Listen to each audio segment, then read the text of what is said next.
So I'd be remiss if I didn't address starting strength and strong lifts. And if you're unfamiliar with either of these programs, they have an A and B workout. It's squat, bench, deadlift one day, and squat, overhead press, and barbell row or power clean on another day. And starting strength's credit, it does get a little bit more involved with the programming if you really dive into it. But again, at its core, these workouts are pretty much the same. You add 5 pounds to each lift, each workout.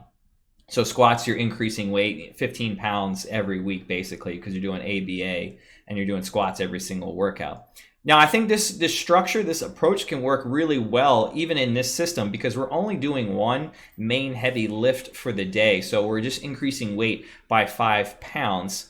And that can work extremely well for a lot of people just getting into barbells. And if you're maybe just a little bit unsure about how exactly the program for these people, this is a really great way to do it because all they're doing is 3 to 5 sets of 5 reps. And 5 reps is really great because it's really low number. They can get some really good quality practice in without really getting out of position. So this is a really basic structure. Again, just start adding 5 pounds per week and people will go up pretty quickly with this.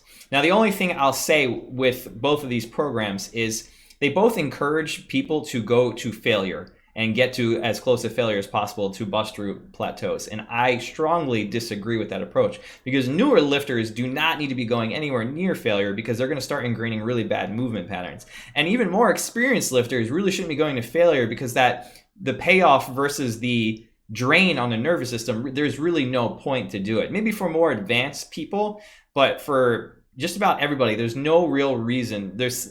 There's some very specific instances going to failure might be worthwhile, but it's very rare and generally it's not worth it for just about most of the population. So just a little caveat there. So when the bar starts getting, if you want to use this approach, the 5 pounds per week, 5 by 5 or 3 by 5, adding 5 pounds per week, if you want to use this approach, when things start to get heavy for your client where it looks like they're kind of starting to grind a little bit, then I would definitely drop down to percentage type training.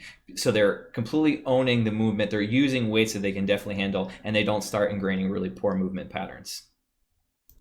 Now, as I was uploading everything, I realized I never addressed how I would actually approach strong lifts or starting strength. So if I was going to do that approach with my clients, I would definitely change it because as I referenced in the previous video, I don't like the fact that you just keep adding 5 pounds. I don't like the fact that you have to keep grinding. I don't like the fact that it suggests, going to failure because again, as new lifters, they don't want to be grinding a bunch of weight. A little bit of grinding, that's okay. But they don't want to be constantly grinding. They don't want to be constantly near failure because they're going to be ingraining really poor movement patterns and it can really just start burning you out, especially if you're not 20 years old because these programs, or at least, starting strength was really designed for high school athletes in mind to get them as strong as fast as possible so they can get out in the field and display that strength. And so it's not really thought about with like the 30, 40-year-old accountant in mind who's got a whole bunch of other things they got to deal with on top of being old. So if I was to approach that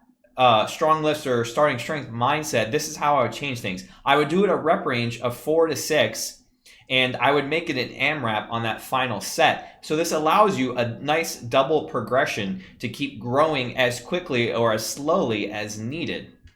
So for instance, let's just say you have someone, they're doing 100 pounds on bench and they do 4 sets. So the first week they're going to do is just 4 sets. That's the target rep range. So 4 sets on the first and second set, and they're going to do AMRAP on that last set, and they get 6 on AMRAP. It's pretty good with me because they have a decent amount of room. If they did 6, then they have some room to grow. Rather than if we look at here at this bottom example, if they did 4, 4, 5 suggests that maybe they're getting close to their potential at this point, and they might need some more advanced progression schemes because they could go 5, 5, 5 the next week, and that final set of 3 on the AMRAP is a bit of a struggle. And then same thing if they did 6, 6, 6 on that third week, that final set of 6 could be a bit of struggle. And we don't want them constantly struggling with their weights. We want them to have nice controlled tempos, and we want them to have a lot of room to grow into their weight. So for me, this is kind of an ideal because the following week we're going to do sets of 5, and 5 again is that set or that target rep range. So 5, 5, 5, or 5, 5, 8. Again, they've got some room to grow. And then the next week they do 6, 6, 7, some room to grow again. And then from there, we're going to up the weight. because they did 3 sets of 6. They got more than 6 on that final set. And now we're going to up it to 105 and then start over again at sets of 4, with 4 being the target rep range.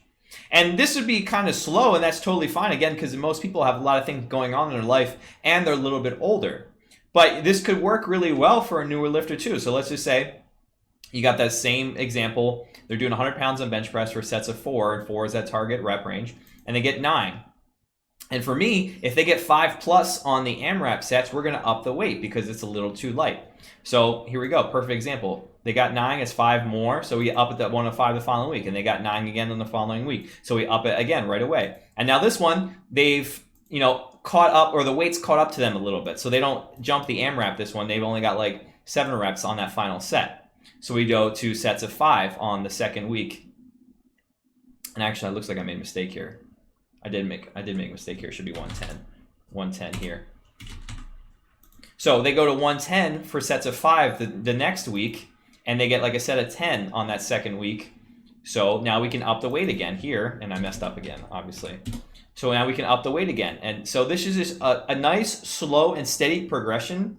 And this is really the name of the game, slow and steady progression, which allows people their wiggle room for wherever they're at. If someone's a little bit older, they need a little bit more time to recover, it's going to be nice, slow, and steady. If someone's younger or they're newer to lifting, that gives them a lot of room to grow pretty quickly. So you're not just holding them back kind of like for no reason other than that's the rule. So again, this is what I would do if I was going to do a starting strength, strong lifts approach to somebody. And this could work for a really long time as well.